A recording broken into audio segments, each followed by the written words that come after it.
just in. The Mathematician General has determined that averages can be misleading.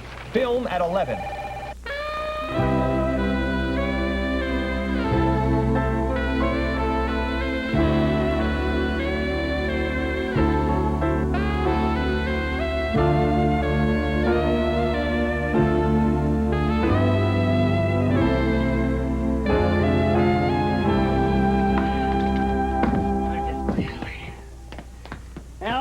Thank you and Pixie for helping me and Throckmorton move these books. Oh, no problem, Al. Pixie and I have always wanted to see the inside of your raccoon lodge. Well, how do you like it? No wonder you kept us away for so long. What a mess. When was the last time you cleaned in here? What day is it today? Saturday? Uh-huh. Then it was, 1957. Oh, Al. Oh, don't Alf me. No, how did you get to be called the raccoons? I always thought raccoons were fairly neat. They like to wash their food before they eat it. Well, if you must know, we call ourselves the raccoons because we are just like them. We are cunning, wily, and smart. And you like to knock over garbage cans. Hardy har har. You're a regular riot, Allie. Besides, why are you making such a big deal about this mess? We're leaving this place to go to our new clubhouse. That's where we're taking these yearbooks. There must be a lot of memories for you in here, Al. Yeah. Oh, look, here's a picture of you at the last convention. You know, you're right, Al. You are like a raccoon. In this picture, it looks like you were caught in somebody's headlights. Give me that! Oh, look, here's a picture of Throckmorton leading us on our annual tour of the sewer. What a night that was. Don't remind me. I made you sleep out in the hall for a week. Where is Ed, anyway? Good question. Hey! Throckmorton! Where are you? Hey, Alfie, how you doing? Hey, Throckmorton, what are you trying to pull? You've only got 5 books with you. What do you mean, Alfie? That's all that was out there. Besides, you know me, Alf. I'm a light reader. Well, that's not fair. Because Allie brought in 27 and I carried 19. Remember the raccoon motto? I certainly do. All for one, and one for all. And the last one in pays for the pizza. That's right. We're all equal. We share. We care. We share and care in the raccoon's lair with thoughtful kindness everywhere. Woo! Oh, brother. Allie, would you do me a favor and just knock it off? All right, Al. Now look here, Throckmorton. Each of these 3 piles has a different number of books in them. This pile's got 27, this one's got 19, and this one's got 5. But what's the average number of books in each pile, huh? Oh, Alf, what are you talking about, average? Average. You know, if we had the same total number of books, but each pile were the same, how many books would be in each pile? That's the average, and that's what we each should be carrying. We gotta figure out what the average of 27, 19, and 5 is. Oh, okay, Ralph. Well, we better start moving these books around. Yeah. Let me do that!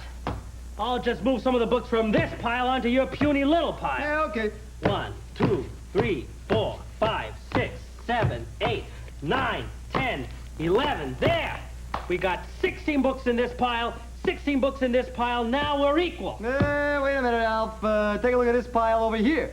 For Pete's sake, there's more books in this pile now. Wait a minute, Alf. I think I got this one figured out. Allie can carry this pile. I mean, after all, she's a strong girl. I mean, she pushes you around and you're a big boy. Throckmorton, I'm gonna... Wait a minute, boys. Wait a minute. This pile of books has 19. If I take 2 from this pile and give 1 to you and 1 to you, everything is hunky-dory. All 3 piles are the same height, and each stack has an average number of books, 17. Allie, I knew you were a genius when you agreed to marry me. Yeah, the dumb thing was when she decided to go through with it. Throckmorton, one of these days, bang, zoom to the moon. Boys, come on. Pixie's waiting downstairs in the car. We want to see the new Raccoon Lodge before you have the first official food fight there. Now, don't you start in with me, Allie. Ed, be careful. Don't slip on that banana peel on the floor. Yeah, come on, Allie. I'm not going to throw for that old trick.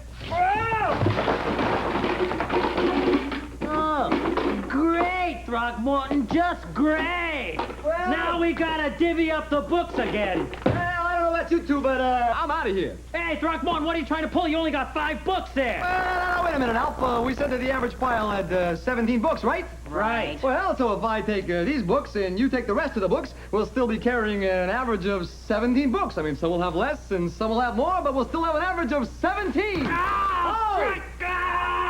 Oh, gee whiz, Alf, you want to have a one-legged race to the parking lot? Throckmorton, one of these days, powder the kisser. Ah! Ow! Oh! Ah! This is Nebbish. Nebbish has a brand new job. He's a grocery bagger at the supermarket. This is Mr. Buy More. He's the manager of the supermarket. He will watch to make sure Nebbish does his job correctly. This is Miss How Much. She's an educated consumer. She wants her groceries packed quickly and efficiently. Let's watch.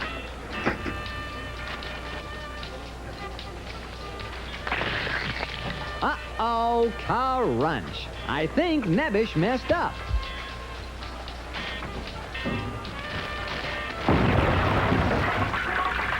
What do you think Nebbish did wrong? We'll be back to try again right after these messages.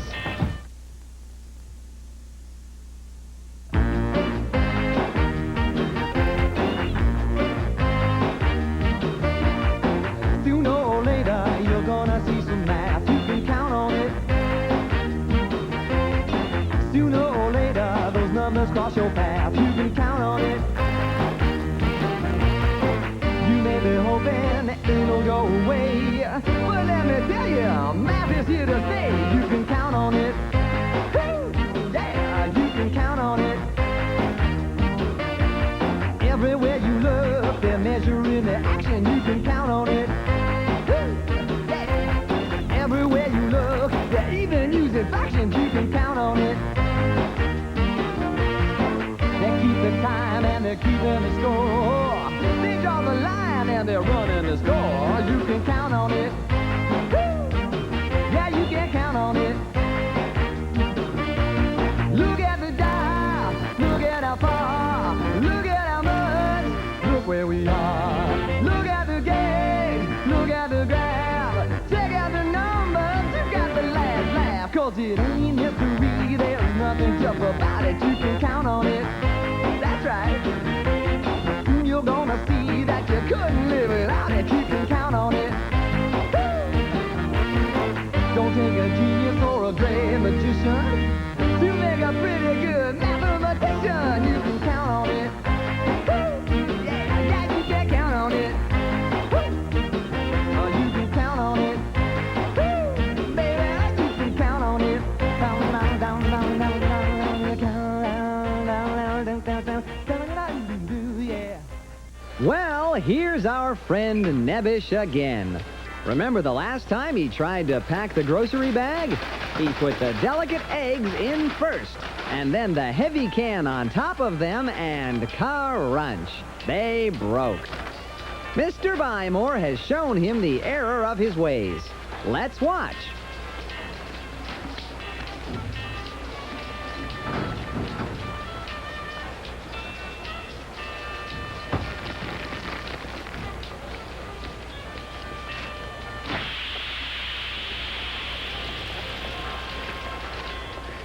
Well, he didn't break the eggs that time, but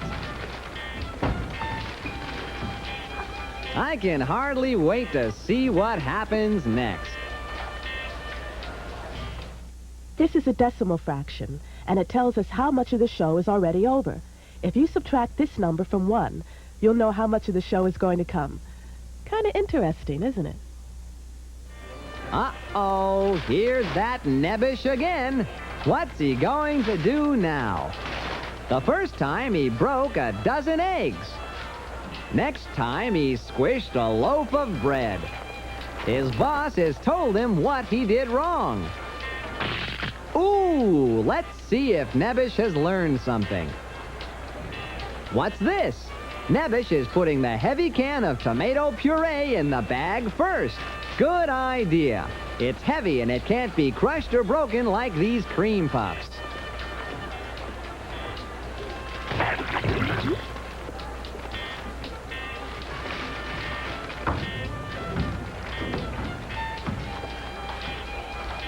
Is this guy ever going to learn? Margaret Huxley has a headache. A bad headache. At last. Oh, I'm sorry. At last, a new study that can help headache sufferers. In a survey of quacks to find out what they recommend to get rid of that nagging headache, 18% said, take a nap with a ficus tree. 9% said, wait for running water until it gets tired and has to walk. And 27% of the quacks' questions said, wallpaper a stuffed bird. But what do more quacks recommend a person with a headache do for relief? 45% of the quacks surveyed recommended putting a rainbow trout on top of the head where it aches. This rainbow trout is really great. My headache's gone, and I can cook it for dinner later. Nice trout, Margaret. Thanks. And I'm making a fashion statement, too. 45% of the quacks surveyed recommended putting a rainbow trout on top of the head where it aches. Uh-oh, not again. Here's that Nebbish still trying to figure out the right way to pack a grocery bag. So far, he's broken a dozen eggs, squished a loaf of bread, and flattened a cream puff. What more could go wrong?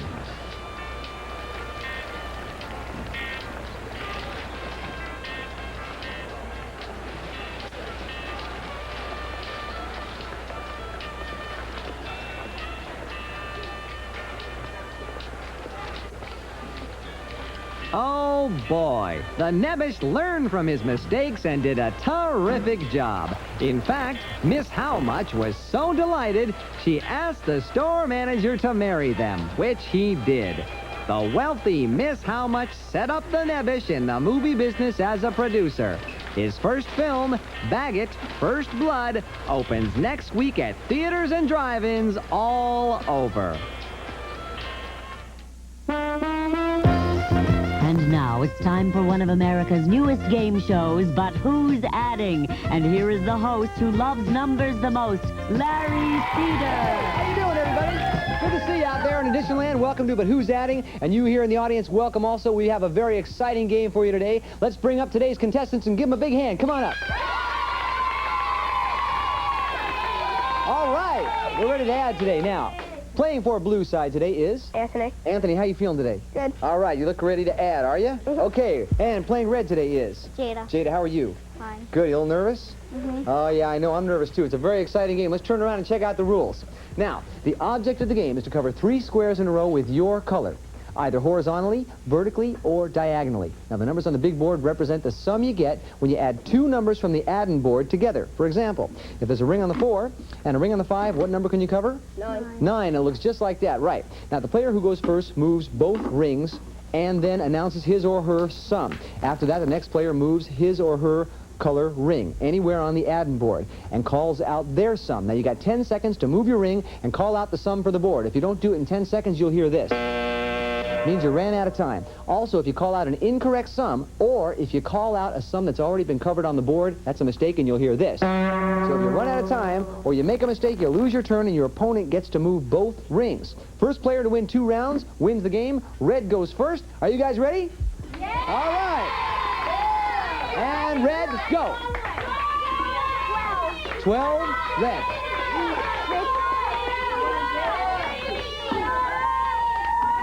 10 blue.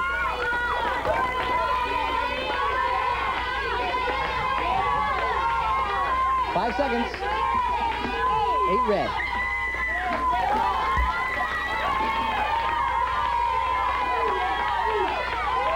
5 seconds.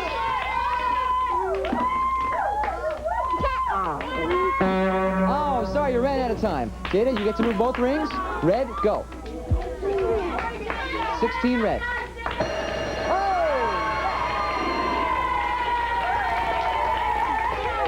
Sorry, you ran out of time there, Jada. You win round 1. We'll take the 2 rings here. Anthony, you get to go first because you lost. And blue, go. 9 blue. 10 red.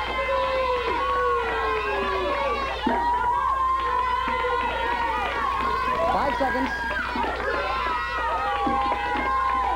14 blue. 16 red.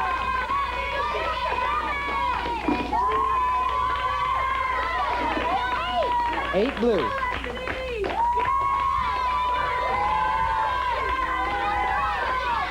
5 seconds.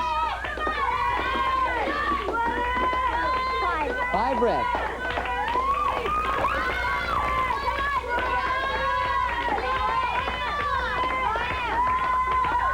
5 seconds. 7 blue. 3 red.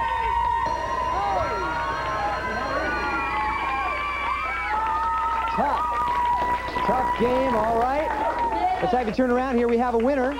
Jada, I got to congratulate you on a very, very good game. Anthony, you did very well as well. It was a very, very tough game. Jada, for winning, we're going to give you a Square One TV calculator. Congratulations to you. And Anthony, for playing so well in such a difficult game, we're going to give you a Square One TV t-shirt. I hope you like that. And you guys have been a great audience. You really supported your team members here. And we'll see you next time on But Who's Adding?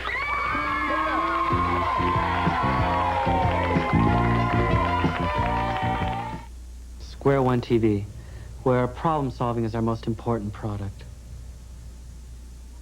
The story you are about to see is a fib, but it's short. The names are made up, but the problems are real. 4:43 p.m. and motorists all over the greater Los Angeles basin were staking out parking places on the freeway system in anticipation of the rush hour. I was working the day watch out of MathNet. My partner is George Franklin. The boss is Thad Green. My name is Monday. I'm a mathematician. We've been trying to solve the mystery of the Maltese pigeon, a very rare and valuable statue which had been stolen from the people of Malta many centuries ago. Now it was either in the hands of Jasper Stoutman or Maureen O'Reilly or someone else. We had to find the bird and decided to look at a scene or two from yesterday's show to help us get our facts in order. When solving any problem, it's important to go over the facts again and again. We found a hole in what we thought was an airtight alibi which Ms. O'Reilly had presented. Maybe she stole the pigeon from Stoutman after all. We decided to play What If. What if she just got the names of the composers mixed up? No big deal. Right, but what if she didn't go to the concert but did go back to Stoutman's house? And what if she found the bird and took it? But if she had done that, she would have told us. The bird sort of belonged to her in the first place. That's true unless Stoutman was right. How's that? Remember? He said she never had the pigeon in the first place. We got an idea and returned to the museum where the Maltese pigeon was stolen. You mean you think the original bird might have been a phony? Right. Maybe we overlooked something the other day. Let's check around. Ms. O'Reilly owned a catering company that, among other things, made sculptures out of ice for lavish parties. But still, it wouldn't melt in 3 hours. Even if it did, it'd leave a pool of water, and there wasn't any. We were here. It's just an ordinary pedestal. No false bottom. No absorbent material on top. And the bird was sitting here. Right. And the spotlight shone on it from there. What's wrong? My hand was burning. Well... George, that's no ordinary spotlight. Put your hand under it. It's a heat lamp. That lamp could have melted the bird in no time at all.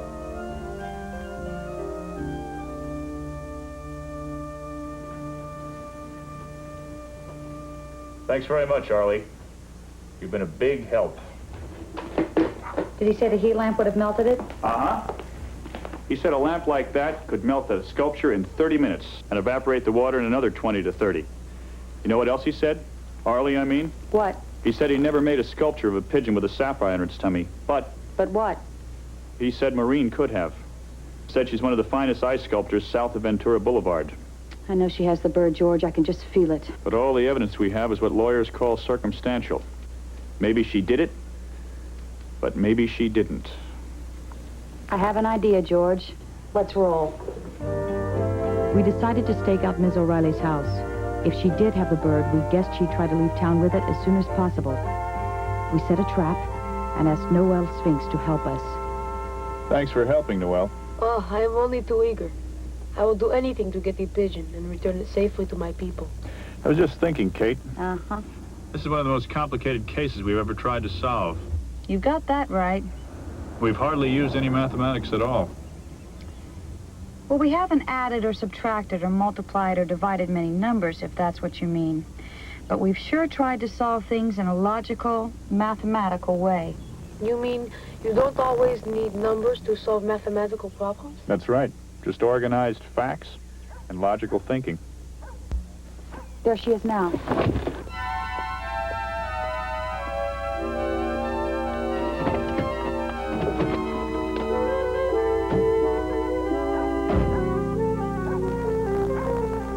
Miss O'Reilly, may we talk with you for a moment? Oh, Miss Monday, hello.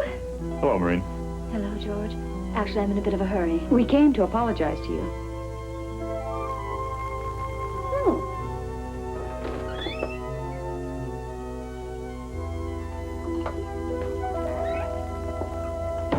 Yes, Maureen, you must know you've been a suspect in this case. But I didn't steal. We know that now. Jasper Stoutman has the Maltese pigeon. No, he does. We have it on good authority, and we've sent our people to pick him up. We just wanted you to know and hope that you'll accept our apologies. What? Yes, of course. I understand. What was that? It's someone running away. Isn't that Noel Sphinx? What? Let me see. He's got a package under his arm. Oh, he's stolen the bird. Can't be. Stoutman has the pigeon. I'm going after him. Wait for me, George. Don't worry, Maureen. Trade will catch him. She's a fast runner. Well, it's not that. It's... I mean, George, would you care for a glass of ice water? No, I don't think so. I'll just sit here and wait. I see. Perhaps some iced tea. Lemonade? Lemonade would be fine. Thank you, Maureen.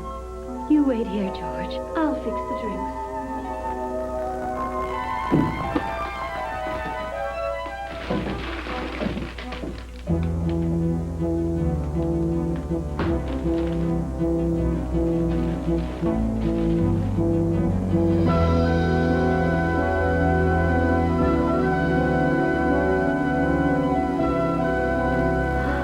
Your bird is lovely, Miss O'Reilly. George, you startled me.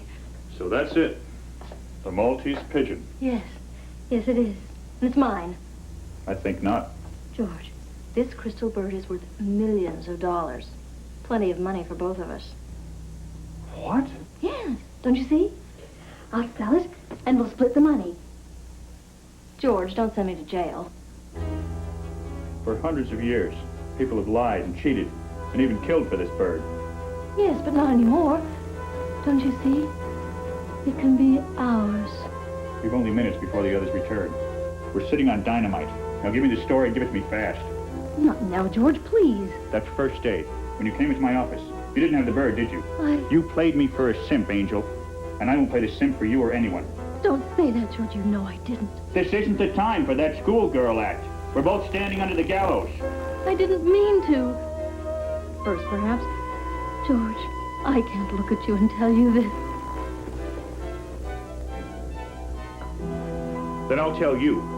You didn't have the bird, but you wanted Stoutman to think you had it. That way he'd come out of hiding and you could trace him. Isn't that true, Angel? Something like that. So you made up that cockamamie ice pigeon story, didn't you? Yes, sweetheart, but I was only thinking of us. Then when you displayed your bird, you put a hot lamp in place of a spotlight so the bird would melt, the water would evaporate, and we'd think poor Maureen. Isn't that true? Yes, but... Then when you found where Stoutman lived, you broke into his house and stole the real bird. And now you're planning to leave town with the bird and leave me here holding the cage.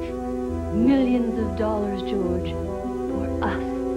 Well, if you get a good break, you'll be out of prison in 20 years, and we can talk then. Don't, George. Don't say that, even in fun. I was frightened for a minute.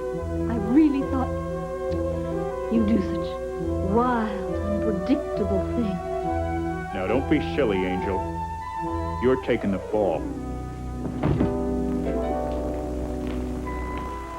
Listen, this won't do any good, but I'll try it once and then give it up. When a mathematician... George.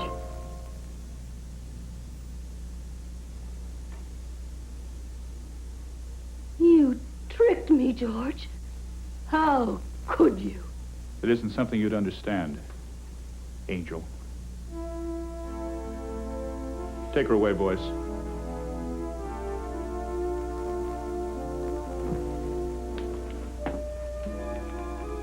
squirt is heavy. What is it? It's the stuff that dinners are made of.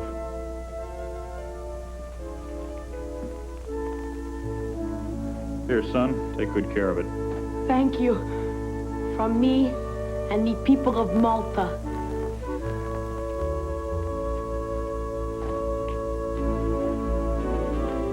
Nice job, partner. You too, Kate. You're good. You're very good.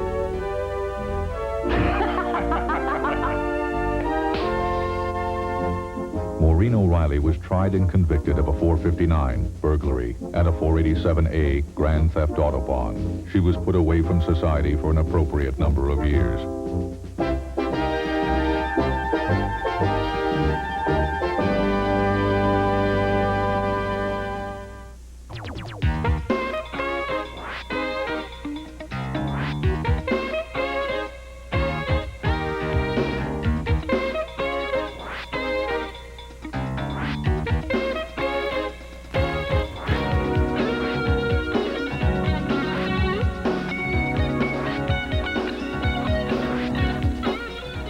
Hey, all you Cookie Monsters. Don't go away. Sesame Street is next.